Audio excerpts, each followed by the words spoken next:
Selamat datang di podcast kami, Merasa, Meramu Rasa. Kali ini kita kedatangan sepasang couplepreneur, yaitu ada Kang Rizky dan Teh Gea dari Hijab Beris.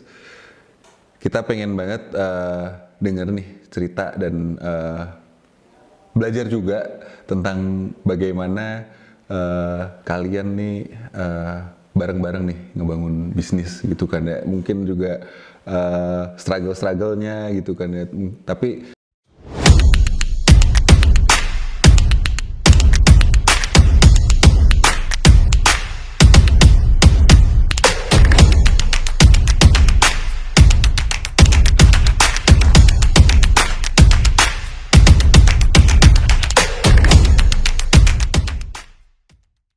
mungkin sebelum kita ngobrolin ke tadi perjalanan sebagai couplepreneur gitu ya, aku mau dong diceritain nih masa kecil dari masing-masing dari kalian nih, yang mungkin ada hubungannya nih tentang tentang berbisnis dan ya couplepreneur itu sendiri lah kurang lebih. Oke, kalau aku dan Gea tuh dibesarkannya di dua lingkungan yang berbeda sih. Jadi kalau dia banyaknya di kota gitu, masa kecilnya dihabisin di daerah perkotaan. Kalau aku sendiri di wilayah perkebunan, di daerah perkebunan. Perkebunannya itu ya yang lokasinya terpencil ya, Mas. Jadi di daerah Sukabumi dan Cianjur sempat pindah-pindah beberapa perkebunan, cuma ya lingkungannya mirip lah ya, terpencil, jauh dari keramaian, bahkan sempat yang listrik pun belum masuk gitu, dan jarang anak kecil kan. Jadi kebanyakan sih masa kecil dihabisin banyaknya di rumah, dan saat itu bapak tuh dimanapun dia ditempatin pasti langganan koran, gitu. Koran. Yang kedua, bapak itu juga hobinya baca, jadi di rumah tuh pasti ada buku, gitu. Ada ensiklopedia dan lain-lain lah. Jadi ya kebanyakan mostly sih waktu kecil tuh dihabiskan baca buku, baca koran.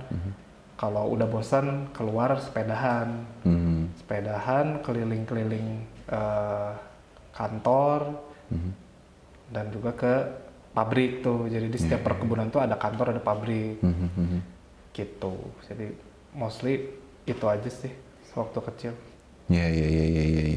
Berarti ya ya kehidupannya ada yang di relatif sunyinya tuh di sekitar perkebunannya itu, tapi juga istilahnya terpapar juga istilahnya yang lebih ramenya, yang lebih dinamisnya itu di kantor sama di perkebunan itu ya.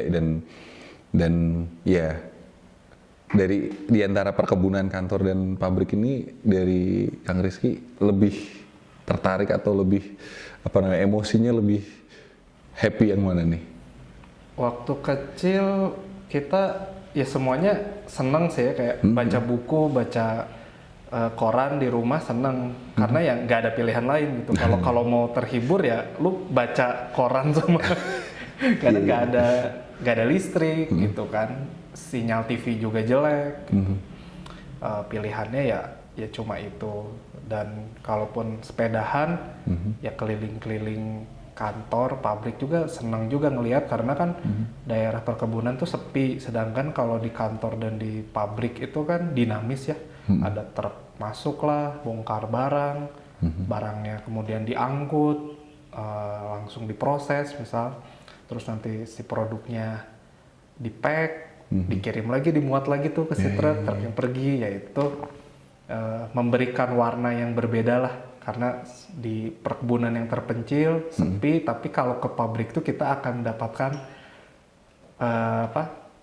aktivitas yang dinamis gitu, yang bikin jadi hiburan juga buat sebagai anak-anak gitu ya.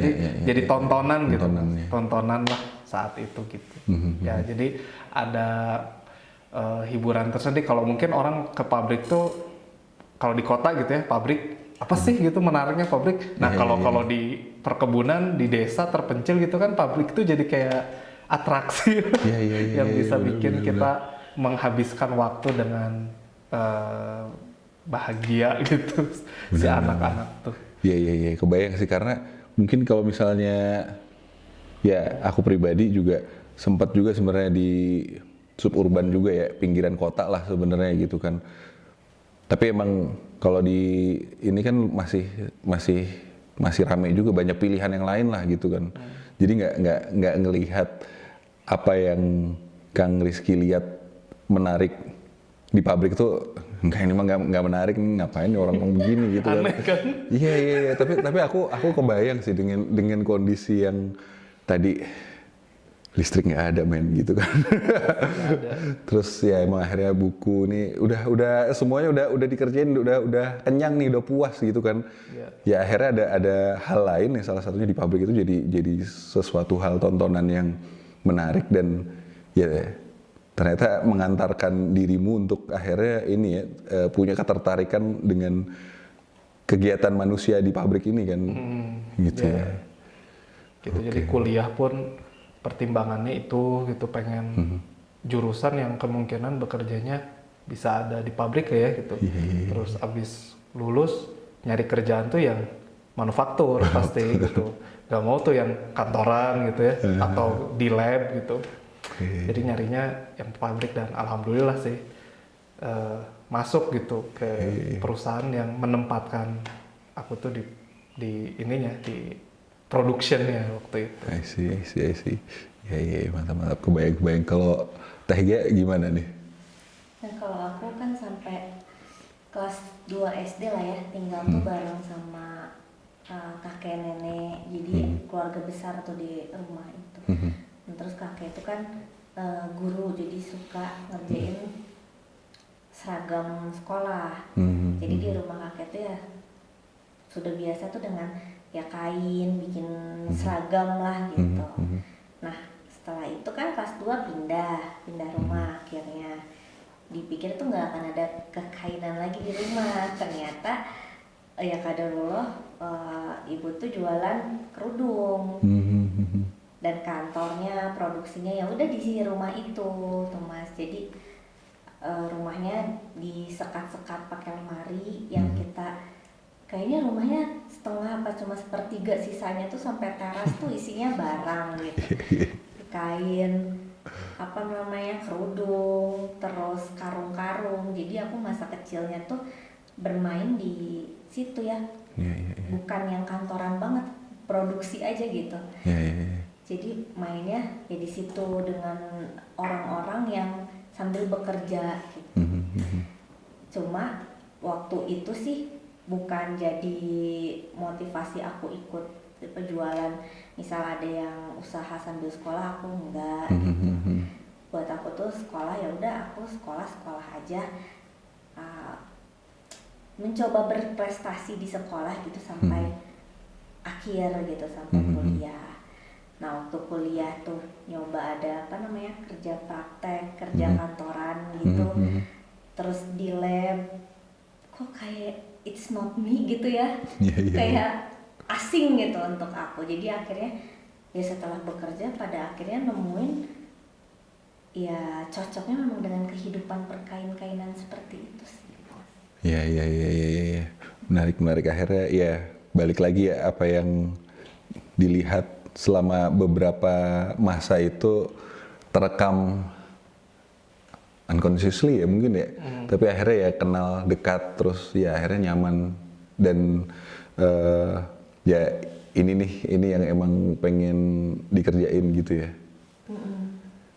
Oke. Terus gimana tuh apa namanya pengalaman punya rumah yang jadi tempat produksi juga, terus jadi kantor juga? Pengalamannya bukan trauma yang gimana sih ya, cuman enggak kayaknya kalau untuk sekarang enggak mau gitu.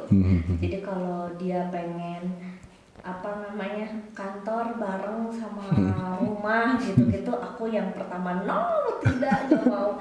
Kalau misal masih deket oke lah, karena sebenarnya itu ya rumah teh privacy gitu. Jadi dulu aku kekurangan privacy. Dulu sih waktu kecil nggak kepikiran sih. Cuma pas sekarang mikir dulu tuh kepikirannya asik di rumah banyak orang terus, Iya, nggak iya, takut iya. nggak apa. Cuma pas sekarang baru mikir tuh aku akhirnya remajanya jarang di rumah mas. Kayak masa SMP, SMA, akhirnya mencari kegiatan tuh di luar. Di sekolah ada organisasi apa, ikut nggak ada organisasi, kerjaan yang ngajakin teman-teman main gitu. Pulang ke rumah tuh pengen yang langsung tidur gitu. Jadi kayaknya perlu dipisah gitu kalau rumah dengan kantor akhirnya. Iya. Tidak mau terulangi. jadi kekhawatiran ininya utamanya lebih ke privasi ya. Iya. Iya bener sih, aku juga ya di pengalamanku di Rasa Nusantara juga emang akhirnya privasi ya lumayan sih, cuman aku orangnya agak-agak terlalu santai kali ya, jadi nggak terlalu mikirin. Plus juga dulu orang tua aku juga temen-temen klien ininya bisnisnya juga kebanyakan rumah bareng sama ini kan, dan ya seru sih Setuju. Jadi tidak perlu berpergian. Nah, tidak berbagian. Cuman emang ya kalau yang teman-temannya orang tua aku ini udah ini sih. Jadi yang bagian rumah menghadap sana, yang kantornya menghadap sana. Jadi iya beda pintu, kayak cuman ada pintu kecil lah gitu kan untuk ini. Jadi nggak terlalu nggak terlalu ngeblend lah. Kalau ngeblend mungkin itu yang jadi tantangan sih. Tapi itu aku mungkin melakukan apa yang aku lakukan sekarang terinspirasi dari mereka. Tapi aku sadar sih, ngobrol sama Ayu gitu, ya kayaknya emang nggak semua orang bisa diaplikasikan dengan sesuai harapanku juga sih. Tapi emang minimal aku bilang, pokoknya jangan lebih dari 30 menit lah perpindahan. Total kalau bisa gitu kan, PP-nya 15 menit lah minimal gitu kan.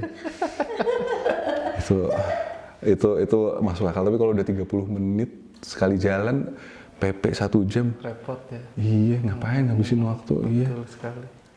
Ya oke sih bisa nge-YouTube gitu, tapi dengerin apa yang ini bermanfaat gitu kan, tapi ya tetap aja sih capek gitu sih, itu lumayan sih energi mempengaruhi. Oke. Tapi aku mau lanjut nih. Nah terus kan istilahnya nih sekarang kalian udah menjalani ini bisnis bareng nih gitu kan. Nah cerita dong sebelum akhirnya kalian memulai bisnis bareng, yang mungkin tadi ya yang menarik kalau Teh Gea itu lebih banyak di ranah kainnya gitu kan. Tapi kan kalau Kang Rizky kan memang perkebunan gitu kan, deket hal-hal yang sifatnya hayati gitu kan ya. Nah ini gimana tuh akhirnya kalian mungkin sampai sekarang istilahnya menjalani ini semua gitu kan. Gimana tuh cerita perjalanan dari titik tadi sampai sekarang lah kurang lebih. Ya jadi memang kita tuh dua orang yang tersatu karena berbeda gitu. Asik. Jadi beda banget gitu. Betul. Bedanya beda banget gitu kan. Iya. Kalau sekarang misalkan kalau bekerja juga dia yang banyak ngurusin hal teknis gitu. Teknis, operation day to day. Kalau aku justru yang lebih mikirnya strategical thinking, terus mencari inspirasi di luar perusahaan gitu, ketemu orang-orang gitu, mencari informasi yang bisa di-apply di perusahaan. Jadi beda gitu. Meskipun ya dari perbedaan itu kita kemudian udah beda gini, ya udah kita bagi peran aja gitu. Gitu. Jadi kalau urusan teknis pasti banyaknya diurus sama dia nih. Kalau yang misi, visi gitu ya, big idea untuk perusahaan ke depannya untuk 1 tahun, 5 tahun, nah itu aku yang bikin biasanya gitu. Nanti kita jahit. Nah itu ya dari background gitu ya mungkin ya, karena ya dari dulu ya itu karena di perkebunan nggak banyak yang bisa dilakukan, adanya buku, jadi banyaknya berimajinasi jadinya. Imajinasi, betul. Teman nggak ada gitu kan, Iya. berimajinasi lah gitu. Jadi terbiasa memikirkan hal-hal yang mungkin dilakukan gitu, Mas. Gitu. Dengan segala keterbatasan yang ada, tapi otak aku tuh terbiasa melakukan, tapi bisa kita tuh untuk ini itu di kemudian hari gitu kan. Nah nanti dia yang membumikannya gitu biasanya dengan ya background yang kita miliki, karena dia kan sudah terpapar teknis perkainan dari kecil ya, jadi ngerti gitu untuk urusan produksi ini. Aku tuh kepikirannya gini nih Bu gitu. Nanti dia langsung oh kalau gitu tuh gini langkah-langkahnya. Iya. Langsung diterjemahkan gitu. Tapi kalau bidang hayatinya belum ini ya, belum kita juga ada concern ke sana lah gitu, karena kalau aku juga tidak terlalu tertarik juga bisnisnya harus bisnis berbasis hayati gitu. Yang penting bisnis sih gitu. Tertariknya justru di bisnisnya kalau aku gitu. Nah dia juga sama ya gitu. Benar nggak? Sama nggak? Jangan-jangan GR doang. Kalau dia lebih senangnya pokoknya per tekstilan lah, perkainan gitu Mas. Jadi kalau aku bisnis gitu, yang menarik di bisnis adalah bisnisnya gitu. Kalau dia cenderung ke tekstil, pertekstilannya dia gitu. Tekstil fashion gitu ya? Tekstil fashion. Jadi ketika aku dulu misalkan ada bikin ini yuk, dulu apa, boba gitu. Lagi hype boba tuh, bikin tuh. Kita kan ngambil franchise salah satu boba tuh. Ya dia tuh tidak tertarik. Sama sekali tidak tertarik gitu. Aku nyobain bisnis yang lain-lain tuh, tidak tertarik gitu. Tapi ketika yuk kita bikin brand hijab, wah dia seneng di situ. Asik. Mau nyemplung nggak? Ayo nyemplung bareng. Nyemplung bareng gitu. Iya. Oh, berarti ini ya, apa namanya? Awal-awal pertama kalian istilahnya ya udah nih ngejalanin quote unquote istilahnya kayak sendiri-sendiri gitu ada. Terus sampai akhirnya gimana tuh? Kayak menemukan oke, yuk kita ini bareng nih, mau bareng nih ini istilahnya, atau tadi Kang Rizky ya udah kita bikin hijab bareng brand sendiri nih gitu. Gimana tuh fase-fase apa namanya kesadarannya kah atau inspirasinya kah gitu, gimana tuh? Pasti Ujung-ujungnya saya juga merasakan ujung-ujungnya yang menyatukan tuh karena kita di titik kritis gitu Mas. Kayak ya kalau kita nggak ngejalaninnya berdua nih, ya kita bakal nggak akan bertahan nih gitu. Baik secara pernikahan mungkin ya, bakal banyak masalah gitu, maupun sebagai kebutuhan sebagai manusia gitu, karena itu titik sangat kita saat itu tidak punya pendapatan gitu, tidak punya pendapatan, lagi pandemi. Jadi ketika pandemi orang-orang yang punya pekerjaan masih bekerja mempertahankan diri sekuat mungkin. Kami itu keluar gitu, kami keluar bekerjanya gitu. Karena ada satu dan lain hal lah, jadi kami berdua keluar dari pekerjaan yang ada, terus ngapain ya gitu, kita nggak punya pendapatan, uang darurat cuma 3 bulan lagi gitu kan. Sedangkan ada cicilan ya yang harus dibayar. Ngapain ya Bu ya gitu. Kita udah sempat mikir mau bisnis apa, tapi ya mikirnya bisnis, nggak kerja lagi sih Mas. Udahlah bisnis aja udah gitu, karena ya kita kan sebelumnya kerja di perusahaan orang tua kan, ya di bidang hijab gitu. Ya yang paling realistis kan dengan knowledge, experience sama networking yang ada kan semuanya di industri hijab dong gitu. Ya udahlah kita Bismillah lah jualan hijab aja gitu. Dengan modal yang terbatas itu ya jadilah segala perbedaan yang selama ini membuat kita tuh jalannya sendiri-sendiri, kemudian jadi bertemu gitu. Oh si ini tuh bekerjanya gini ya selama ini tuh, oh beda tapi kok jadinya melengkapi gitu, bagus. Ya sudahlah, terikat sampai sekarang ini bisnis berdua gitu. Dari buka mata sampai tutup mata. Ya dia lagi gitu. Sama lah kita ya. Ya begitulah. Mulainya dari survival jadi. Survival ya. Terus kan pasti di awal-awal tuh ini ya, gesekannya tuh asik ya. Itu gimana tuh? Ada cerita-cerita pembelajaran apa gitu nggak? Ya kebayang kan ya gitu, pandemi kita nggak ada penghasilan. Dengan segala perbedaan sudut pandang gitu. Ya berantem gitu. Di rumah tuh berantem. Berantem teriak-teriakan lah gitu, dengan segala ego yang kita punya ya kan, kita berdua punya perspektif. Betul, beda-beda.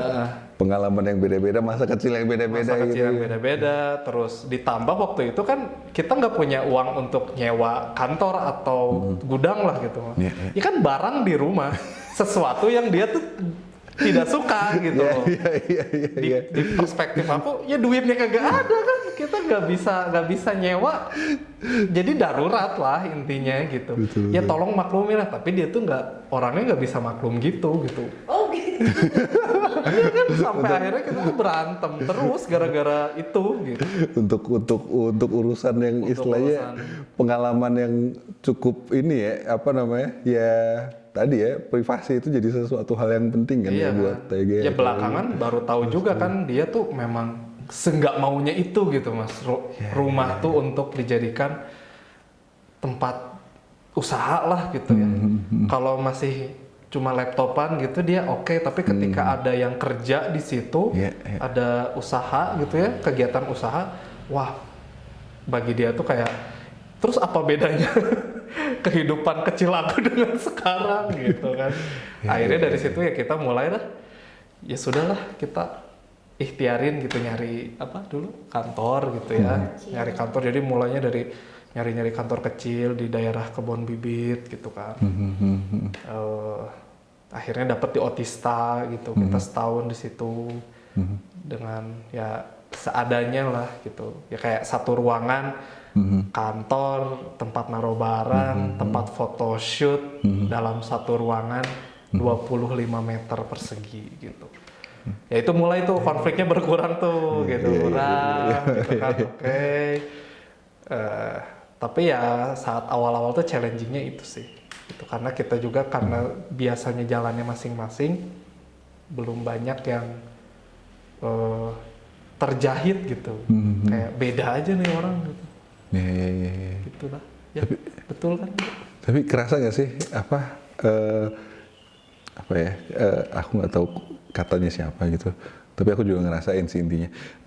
Kalau misalnya kita sebagai pasangan, apalagi ya couple planner gini, kayak kita tuh sebagai pasangan tuh kayak ngebantu pasangan kita itu heal terhadap sesuatu hal yang mereka pernah trauma atau gak nyaman gitu. Terus kalau misalnya hal tersebut udah mulai terurai, nah itu akan ngebantu growth kita bareng gitu gak sih? Iya benar, betul.